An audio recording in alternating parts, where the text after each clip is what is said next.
Afternoon, Laura. I hope you're doing okay. Thank you for joining us for this interview today. So, it's Eating Disorders Awareness Week, and there's a real focus on diversity. And we thought at Freed headquarters that we would focus on diversity actually in the workplace and within eating disorder services. And we thought it might be really nice to highlight the role of peer support workers. So, would you mind introducing yourself and just telling us a little bit about your role?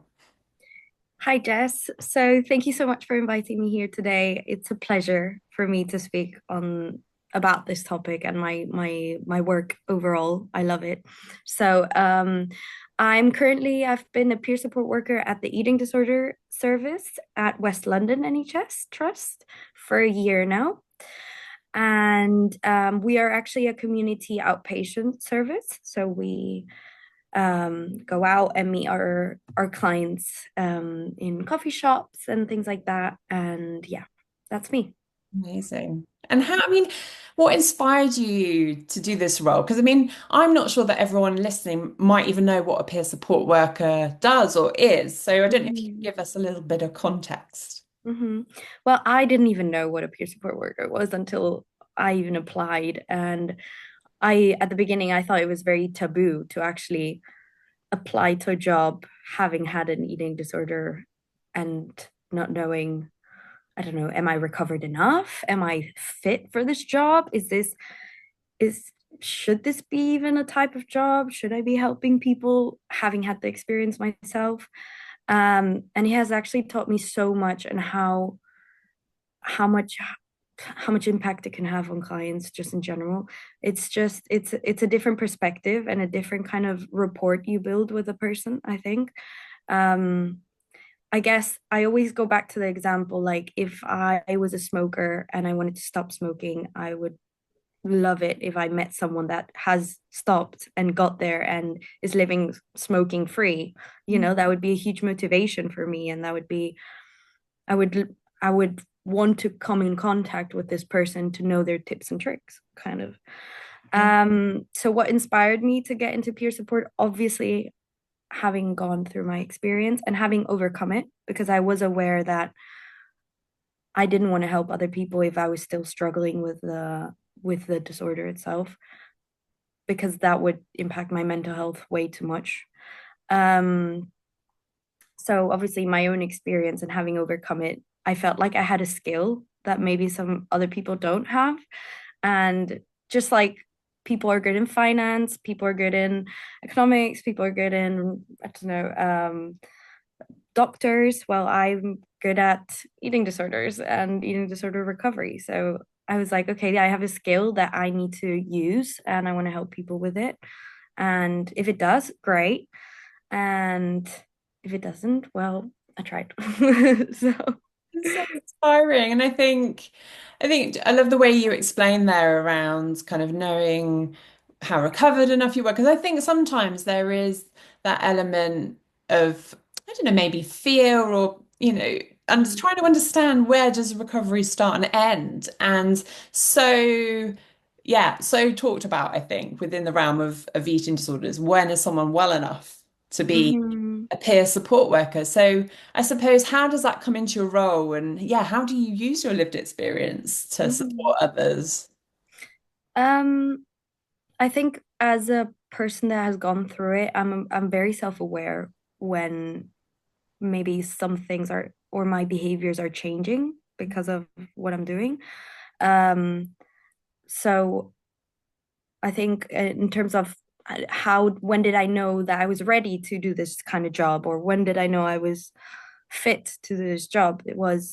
I think it's still a process, and it's a day-to-day work, and it's just like anxiety. Anxiety comes and goes. So I feel like I always compare it to, I mean, obviously it's a little bit more serious eating disorders, but there's you need to work on it and you need to work on your mental health, and that's a daily job. And in terms of the impact the work has on me, I feel like I mean, nowadays, let me think. Um,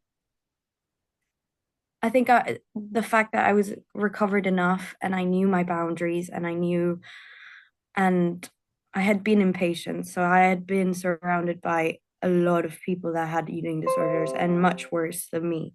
So for me, it was, and I always had the aim of, I'm here to recover. I'm not here to fuzz around, or Mhm. I didn't want to get worse, impatient. I wanted to get better. So that was my aim, and that was the hope I was looking for. And that's kind of what I want to portray in peer support. I want to give hope. I want people to see, hi, like, look at me now, like you can get here, and It brings so much hope. And I think not just to patients, but to the staff and yeah. other people in the team. I found, I think just to have someone who you're working alongside who's been through it, when I worked as a peer support worker myself, people's faces would light up when I would come in. They were just Mhm. like, oh, just needed to see you today, Jess, to be reminded of that hope. Um, and I think as you were talking, I mean, we've established, haven't we, this Freed National Peer Support Network, which you come along to now and then. And we were actually talking about it yesterday around recovery duration. When do we define that? How do we define that? And we discussed similar things to what you said, really. It's this kind of progression between like eating disorders, behaviors, thoughts, mental Mhm. health, life, isn't it? And it's this continuum, isn't it, that is really hard to describe and define, I think. Mhm. And I think that's when kind of having support from clinicians and supervision is very important, and self-awareness as well. So it's peer support can offer a lot, but it's a lot of work apart for your own mental health. And I guess also being very open with how you're feeling within your job and how it's impacting you. For me, in my personal opinion, I thank God haven't had a trigger, or it hasn't impacted me in a negative way. It has only impacted me in a positive way. Um, it's been so beautiful. So I've had a client, she was suffering with binge eating disorder, and by the end of our sessions, she wasn't binging anymore. And that was like, whoa, that was like, you've done it. And I had to go impatient to do that, but I was able to, maybe, I don't know, mimic what I did in impatient and actually help you with it. So it's very rewarding. I feel like I have a purpose in that sense that, yeah. Oh, love the way you describe it. And I suppose, in terms of your role, what are all the different aspects of it? Because it sounds quite varied to me. And, I'm speaking from someone who worked as a peer support worker like 20 years ago. And I think things have moved on and changed. So, yeah, what does your week look like? What kind of interventions do you do alongside patients? Mm-hmm. So we mainly do community work. So we do one-on-one sessions in the community. This can be in a coffee shop, in a park, and we can go for a walk. So it's something very informal. Within our team, we only offer those kind of sessions. We want to work towards offering maybe peer support groups or things like that. But so far, I think it has really, I've seen like, how do you say? I've seen it work on patients one to one more, I would say. Also the fact that it's so informal, and we do 2 hour long sessions once a week for 16 weeks. This is our minimum like session duration, which is, I think, a lot of time, and which is very much needed in eating disorder recovery. If anything, I think this would be too little as well, but obviously there's boundaries to it. But yeah, that's what we offer. We will offer one-on-one sessions in the community, and we do it for 2 hours. And for now, with my clients, I've seen improvements. So I wouldn't say they have um, gotten worse in terms of their symptoms. So a lot of people, I feel like, think, oh, might it be triggering for clients to listen to other people's stories or to listen to other people's symptoms? And actually, I think it's quite the opposite. It's, look, I've been there. I've been in that lonely place, and I know exactly what it is. And people don't understand it. You don't understand it until you go through it, I feel like. Mm. So, yeah, I think it's a different type of connection that you have with the person. And the fact that we can do it in a coffee shop, having a coffee, or in a park and going on a walk, I Mm. feel like also brings out a different kind of relationship. Yeah, definitely. And how lovely that you can journey with them for that amount of time. That is Mhm. so important. I mean, you've mentioned some of the rewarding aspects of the role already, bringing hope, seeing people get better. I'm just wondering, yeah, what other rewarding parts of the role are really, yeah, important for you?